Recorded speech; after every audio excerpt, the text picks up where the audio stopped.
Discrete artinya terpisah, jadi dipisah kecil-kecil. Bentuknya random, terserah kalian. Tetapi kalian harus konsisten dengan bentuknya. Kemudian ini akan dikasih nama. Jadi misalnya bidang, ini bidang A, bidang B, bidang C, bidang D, dan seterusnya. Sedangkan untuk garis-garis pecahannya ini kita kasih angka gitu ya. Nah, kalau kemarin pas pertama kita belajar soal struktur katenari, ada yang masih ingat struktur katenari? Gaya yang berlaku di sana adalah gaya tarik only. Kalau di struktur shell kita kebalikannya, hanya tekan saja gitu. Nah, sehingga di sini di titik-titik ini itu berlaku persamaan bahwa semua gaya yang mencapai ke titik ini atau pergi keluar dari titik ini adalah 0.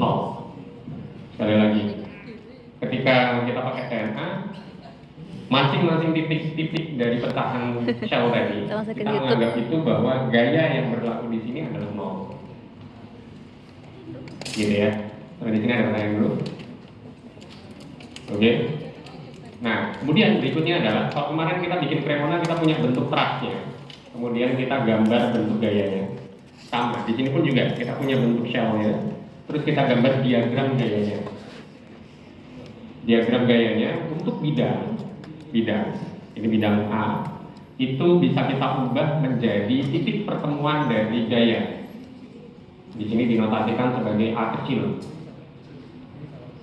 Kemudian kalau kita perhatikan di sini ada gaya. Nanti kita coba cek ya. 15 arahnya ke sana. Nih, 15. Di sana 15 arahnya ke sini. Kemudian 17 arahnya ke situ ya.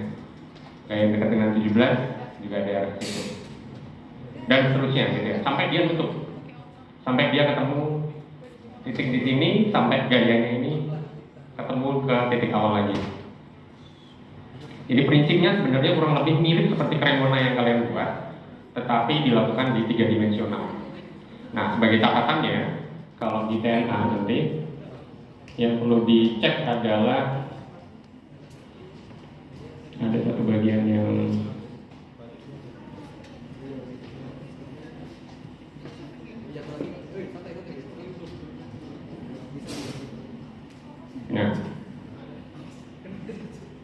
ada satu bagian ini yang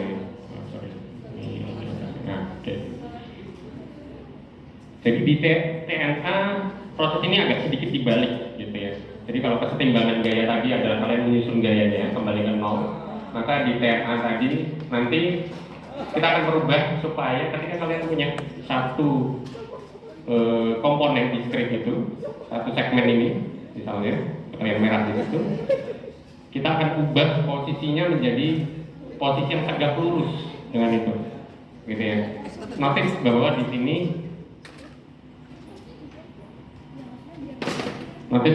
ada garis di sini ya, sejajar, tapi sumbu merahnya dia tegak lurus.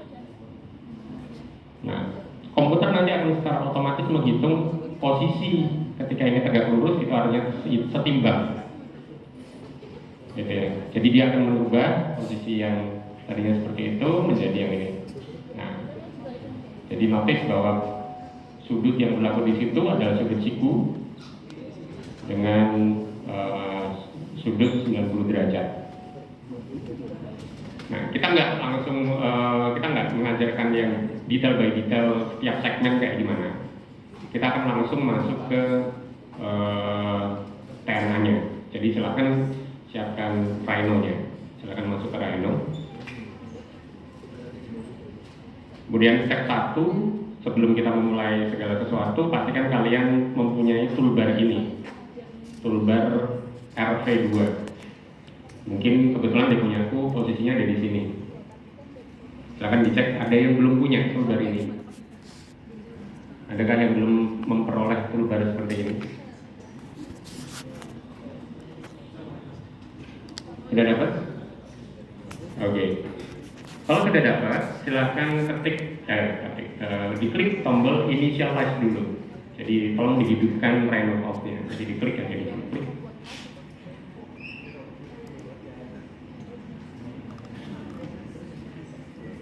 Nanti dia akan muncul kotak kecil semacam ini.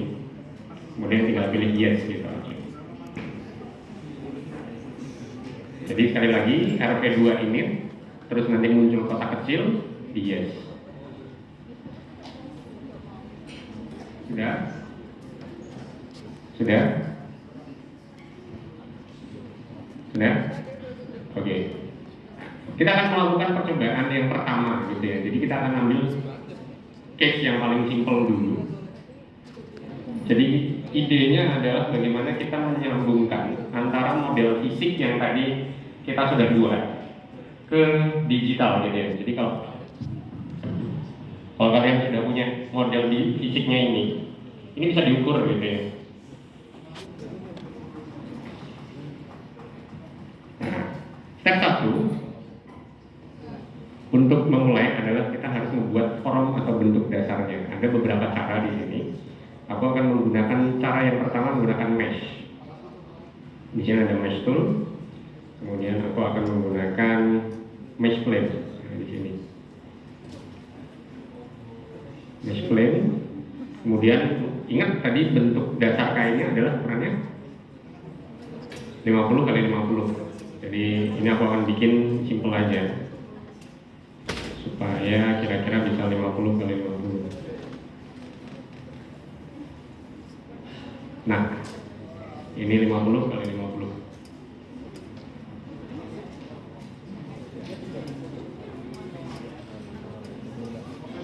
Oke, silakan bikin mesh-nya dulu. Usahakan seukuran dengan jadi mesh ini represent kain yang tadi kalian pakai di awal gitu ya. Ukurannya berapa terserah, bentuknya mau kayak gimana terserah. Bingkit ini kebetulan bentuknya kotak gitu kan. Mesh plane. Kelihatan ya tulisannya ya? Kalau yang nggak kelihatan di belakang boleh maju. Mesh plane ada di sini. Terus tinggal bikin aja. Kebetulan butuhnya adalah 50 kali 50.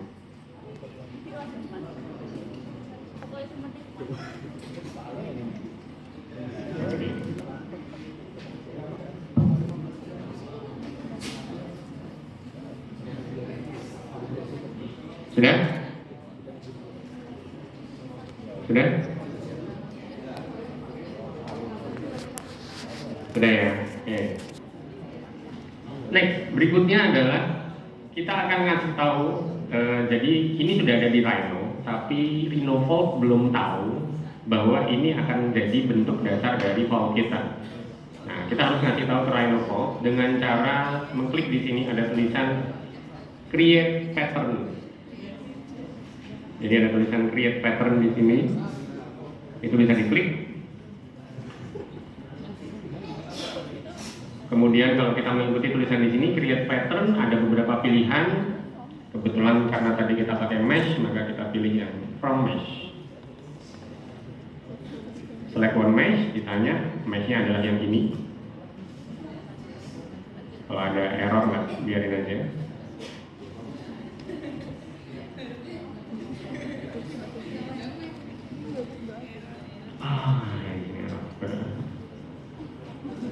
Sorry, aku akan quick reload dulu sebentar ya. From mesh, kalau sudah di enter.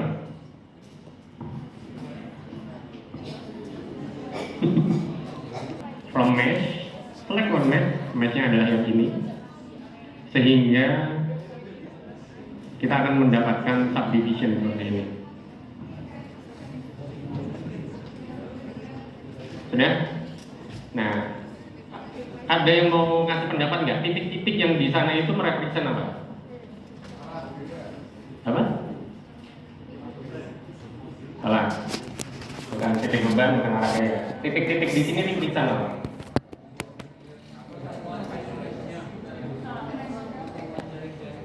Jadi titik ini represent paku payung yang nanti kalian akan lanjutin. Jadi ini adalah anchor point, titik di mana kalian akan membuat dia stay. Nah, pertanyaannya posisinya gimana? Silakan diatur gitu ya. Jadi misalnya ini kebetulan aku pisah jadi 10, tapi boleh aja misalnya Misalnya di sini sebelum tadi ya, ini aku undo. Ketika from match di sini, nah ini bisa di subdivision lagi, bisa dipecah-pecah lagi, gitu ya, dengan cara men subdivision image-nya lebih dulu. Jadi ini aku perintah subdivide, enter, jadi makin banyak ininya. Bisa Terus Nel, bisa Nel. Bisa di sana. match, nanti akan lebih banyak. Talangin. Ini perintahnya untuk membuat kotak-kotaknya lebih kecil adalah subdivide, enter, terus klik di mesh-nya, enter, baru buat ulang pattern diagramnya, mesh, jadi ada titik-titik. Sudah? Ya, nggak ada isinya.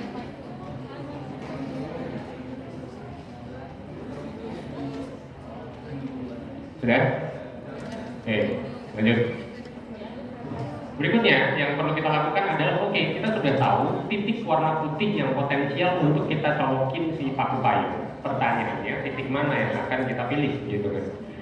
Jadi step berikutnya adalah kita akan menentukan boundary condition. Jadi ada di klik di bawahnya sini, ada tulisan define boundary condition.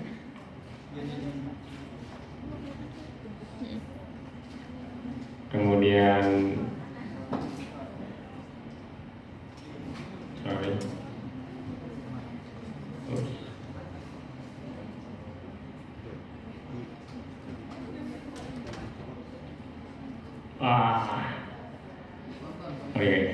ini kesalahan teknis.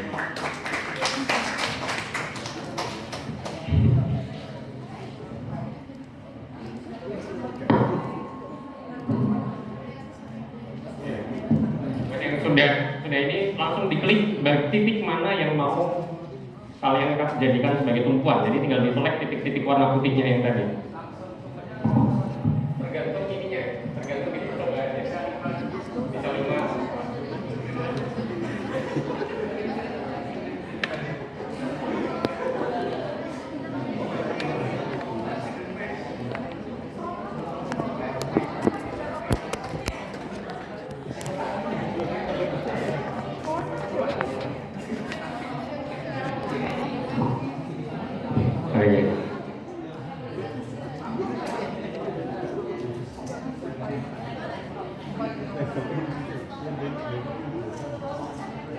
Nis, kamu tahu nggak caranya biar aku muncul Nah, kayak ini ya, coba ya. toolbar Define boundary condition. di syarat atas kan? Sudah? Tadi buka. Kemudian identify support. Nah, pilih yang select. Jadi kita akan memilih support yang baru. Titik di mana kalian akan nyolokin si pakunya itu. Jadi select di sini. Yang kayak Nova itu. Kemudian di sini aku pilih yang manual. Jadi aku akan pilih manual.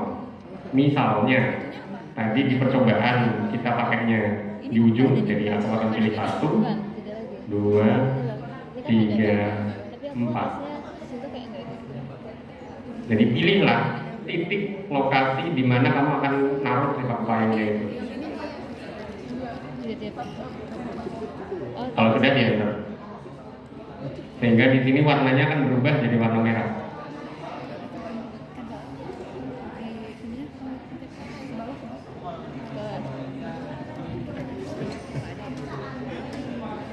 Enggak, aku kayak nggak ada toolbar tuh. Coba. Saya ulangin ya. Nih ya, saya ulangin ya. Ini manual ya. Coba ya, saya ulangin. Define boundary condition, diklik. Define boundary condition. Terus identify support, pilih yang identify dulu. Pilih yang select. Terus manual. Lanjut aja kan. Pilih titik-titik yang akan kamu gunakan sebagai paku payung atau supportnya. Terus diambil. Sehingga warnanya jadi merah, berubah jadi merah. Sudah? Sudah? Nah, Belum?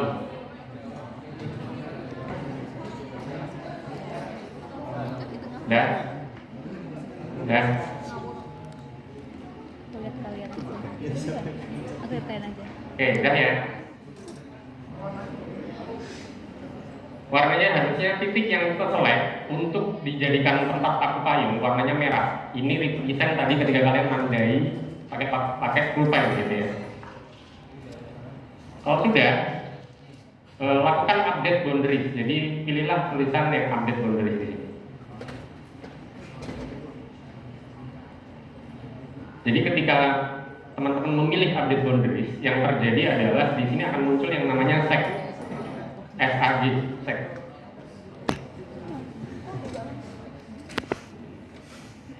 Seg ini juga sebenarnya terjadi di model fisik kalian. Jadi kalau kalian perhatikan dengan seksama, kalau kalian prosesnya cukup benar dan materialnya benar, sebenarnya kalian bisa lihat seg itu. Jadi dia nggak sepenuhnya lurus, pasti akan agak melengkung seperti ini. Sudah? Oke, kita akan update. Jadi kalau di digital, kita bisa bikin segnya itu berubah-ubah. Jadi misalnya di sini ada tulisan select boundary, aku pilih all. Kemudian segnya misalnya ganti 45. Maka dia akan jadi lebih bayangkan.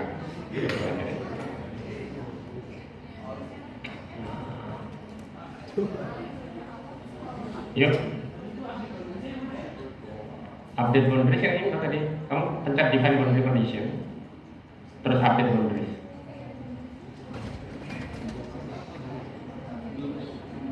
Enggak duduk nih.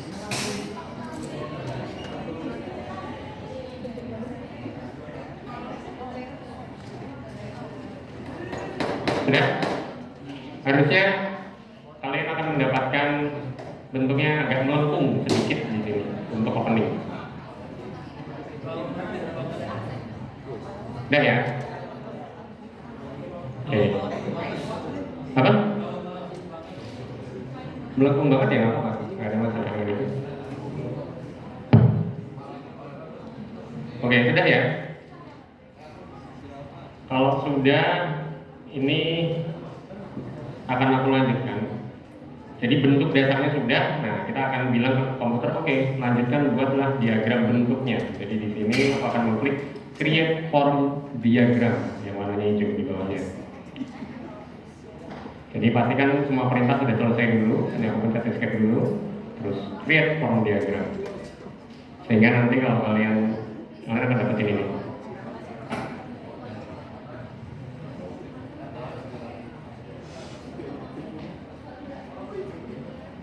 Create form diagram. Escape dulu aja. Oke, bentar. Pelan-pelan ya, pelan-pelan.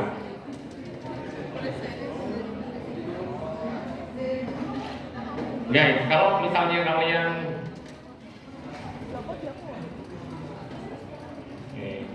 ulangin deh.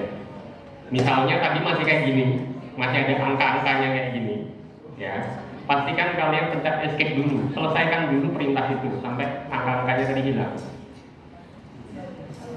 Jadi pencet escape dulu, terus pastikan titik-titik paku payungnya sudah warna merah, baru klik form diagram. Kalau Pak, kok nggak kelihatan ada hijau-hijaunya, gantilah wireframe itu ke shaded. Error lagi berarti. Hebat gitu.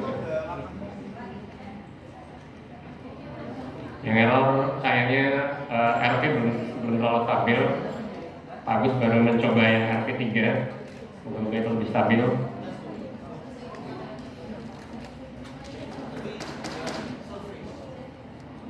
Wrong match. Sudah? Ya. Oke, lanjut.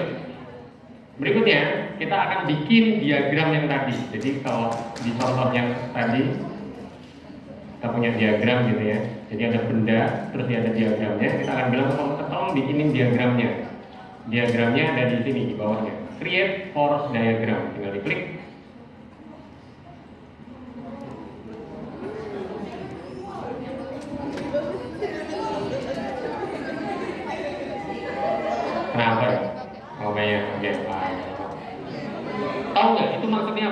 maksudnya bulat-bulat di sini dengan angka itu maksudnya apa? Apa? No, maksudnya dengan. Ada yang tahu nggak bulat-bulat di sini dengan angka maksudnya apa?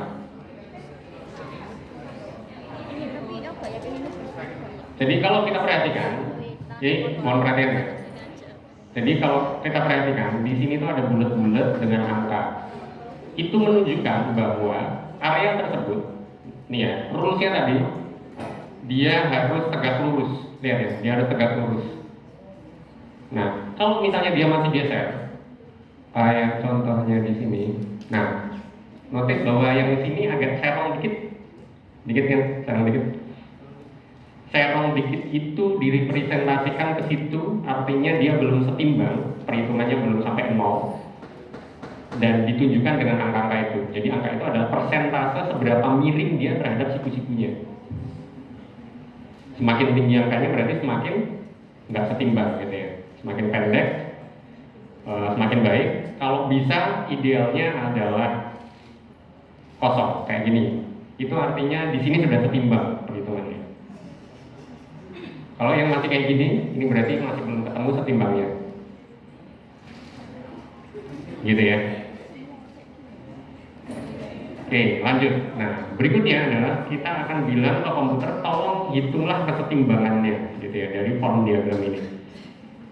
Caranya adalah kita masuk ke horizontal equilibrium. Jadi kita akan menghitung kesetimbangan horizontalnya dulu. Tinggal diklik di sini. Di sini ada beberapa setting, ada alpha, iteration, sama refresh rate. Ini aku biarkan apa adanya. Langsung aku enter.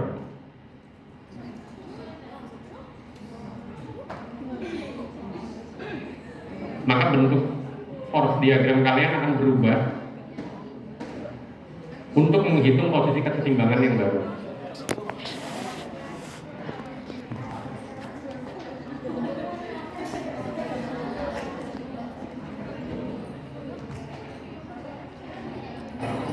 Nah, in case di punyaku dia masih belum setimbang. Ternyata setelah sekali perhitungan, dia masih belum menemukan keseimbangan di beberapa titik. Sehingga proses ini bisa kita ulangi lagi.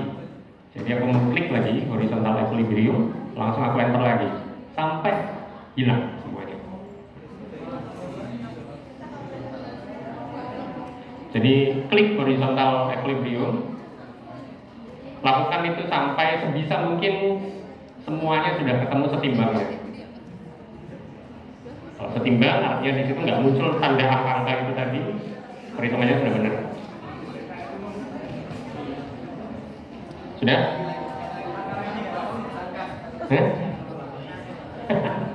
Diulangi lagi. Sekali lagi. Lakukan itu berkali-kali sampai dapat posisi yang setimbang.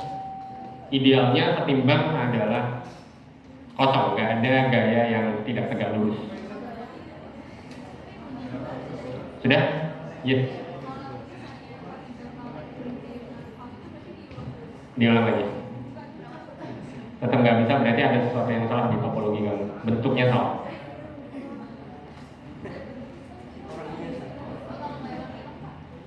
Diulang. Baca doa dulu. Baca doa dulu. Kalau bentuknya kayak gitu itu artinya ada sesuatu yang salah di topologinya. Jadi kamu memecahnya jadi kotak-kotak kecil itu ada sesuatu yang salah. Coba bikin ulang bentuk itu dengan topologi yang baru. Sudah? Sudah? Sudah? Sudah berhasil menghilang angka-angka errornya tadi?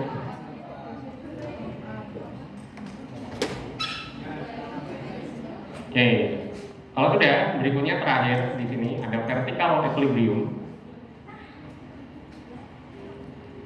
Nah, di sini ada tulisan target height. Target height adalah tinggi dari puncak shell ini tadi. Misalnya di sini puncaknya kurang lebih sekitar 13. Maka target height-nya di sini itu bisa diganti dengan angka kalian sendiri. Let's say misalnya di punyaku adalah angka 13. Kemudian di enter. Dan ya udah.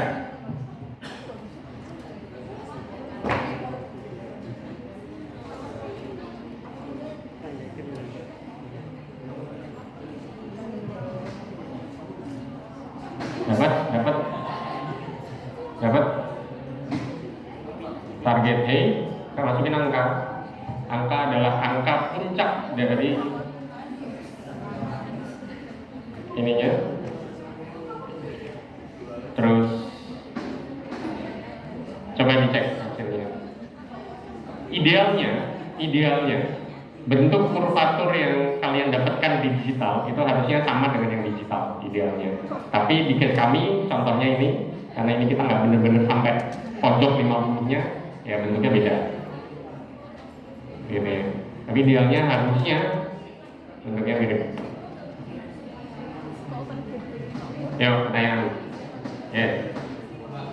Nah,